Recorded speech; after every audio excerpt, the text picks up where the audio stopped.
Hello everybody and welcome to the Battle of the Week. And today I have a late night session from me and just some of my clan members. Just lazing around, playing some pub games, just enjoying life. And in this one we're playing a tier 8 game. I've got one heavy infantry and 2 javelins.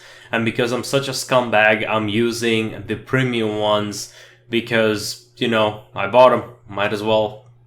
As in it wasn't really given to me for free. I actually paid for them. So anyway, going back to the battle, it's going to be from my perspective, and we've got a hurl and trilobite combo, just annihilating these archers and then them ruining my day by blocking my javelins with their infantry. That just ruins my day right there. And there we see an example of bad teamwork. See, when you've got a bad teamwork, you've got infantry who's just running for their lives, not protecting their skirmishers, and then skirmishers die, infantry to be followed. And here we've got me blocking the way with my infantry. See, this is exactly how you use these hybrid units. You have your unit just like in defensive and let your skirmishers do their work. Like, your job is just to save your skirmishers, and your infantry will be protecting your team and the rest of your skirmishers, basically just holding the enemy. That's why I theorized a long time ago that the heavy infantry will be better with this combo. That's why I got my heavy infantry to tier 10 first. I was mistaken, because speed is one of the most important stats in this game. The speed allows you to, get to just about anywhere, prevent people from pulling through, and just about everything, because in competitive games, you are gonna get flanked, and people will be attempting to flank you constantly. And the speed is the solution to that. And here we are seeing enemy pulling through. Now, a strong holder unit like those heavy infantry are good, but as you can see, they're simply not enough. So here we're just sticking here. We're kind of wasting time. It's not that serious. Otherwise, what should happen over here is that half of these units needs to go and keep pushing while a small force just finishes them off, so that you use your time and resources more efficiently. So we're going to have a drive-by over here. Always have your infantry follow your skirmishers, always. And here we go. Just a few shots, a quick drive-by, we're just passing by here, going to the enemy base. And it looks like our team is not doing very well in the city, understandably. So we see that our opponent has quite a bit of artillery. Very dangerous. It's not heavy artillery, it's light artillery, but still quite dangerous. They have a cavalry superiority, so we will need to be careful. We do have to stick together. And here we see the cavalry. You see me marking the cavalry movements. And the important thing here is to check your mini-map.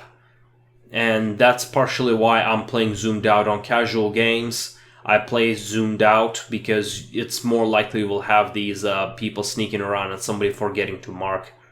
However, in competitive games, I like to play 50% zoomed in, because the spotters, the scouts, are going to be marking those enemies and should be saying them. That way, you can focus on those micro movements that are on the map. Let's say, okay, you know the cavalry is coming, but naturally you will not know exactly from where. So when you play it closer, you will know every one of their movements. You will see push-throughs better.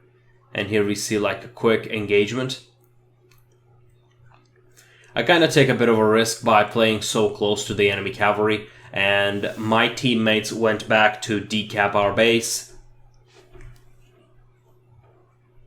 which they have just successfully did.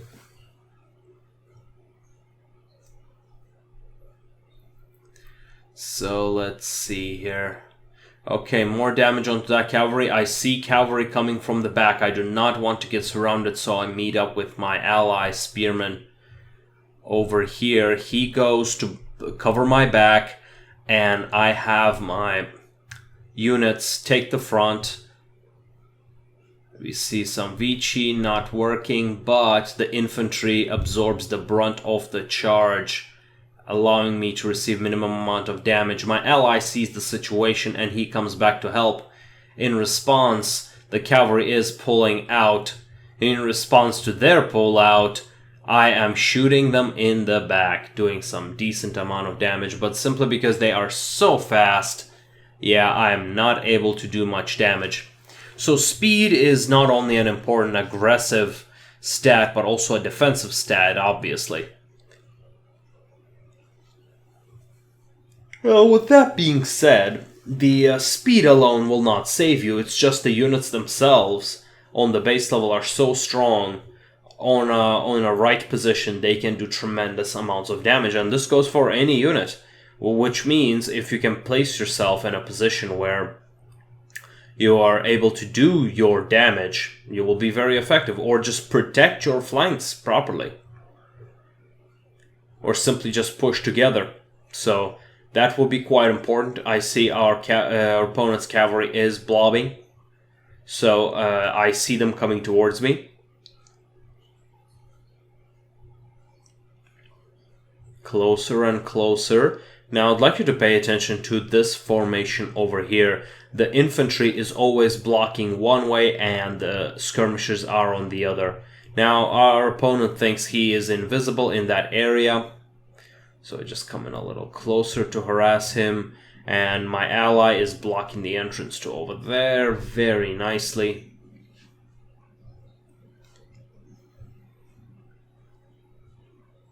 Very nice indeed. So the cavalry threat is gone, but his nemesis infantry is right here.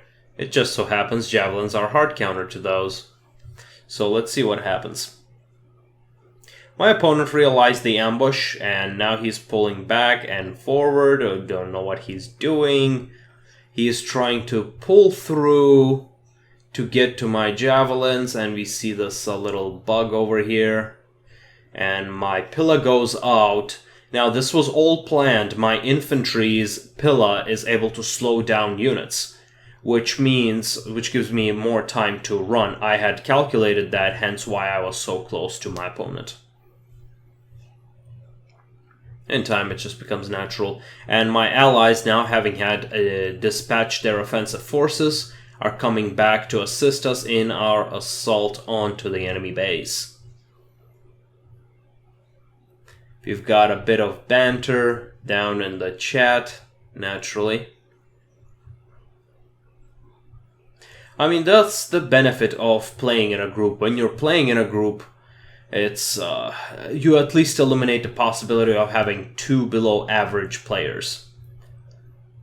Or, yeah, 3 if you're playing in a full group. Like, at the very least, even if you're not coordinating. So here we see my ally and attacking their spears that are defending the base. I'm trying to reach to those spears over there, but they're just barely out of my range. Yeah, I should have used hurl over there. Yeah. I do sometimes forget to use the hurl because I've been playing so much tier 7, which are defensive javelins. And here we see an elephant. An elephant is trying to stop us, but we're not gonna let that happen. And so we shoot him. See, the combination of fear and the javelin slow on the elephant reduces their speed by around 80%, I believe. Let's see. Yeah, add both of those and it's around 80%. Look at how slow that thing is moving. Now combine that with the charge ability, which stuns the elephant, and you have an elephant that cannot do anything. Now, the stun that is caused by a charge also interrupts stumps, I believe. I'm not certain on that one. But regardless, we are from having an equal distribution. In fact, we were getting capped. We were pretty close to getting capped. So, because our allies actually went back to decap. Now, I did stay to make sure we didn't get followed, and they kind of didn't need me over there. So we just agreed that I will keep pushing and they'll go back. And as you can see, I still had an ally, so I wasn't completely unprotected. Now, however, though, later looking back at it, I think it would have been better had Reaper left his units, or Spearman left one of his units at least with me, because had the enemy cavalry had been playing competently and not just blobbing in one place, this could have been a problem. Because we just cannot rely on the random person. But if this was a competitive game, then we would not have that random spearman and the things would have been completely different. So it's kind of negligible. Like it just negates, the facts negates one another. Alright, we have our main lines holding against the cavalry and the infantry being shot at by javelins. That's the good thing about javelins. The first thing you need to remember about playing any aggressive like a DPS unit, a good DPS is an alive DPS, and that's how we cap the base. Thanks for joining me, and we'll see you next time.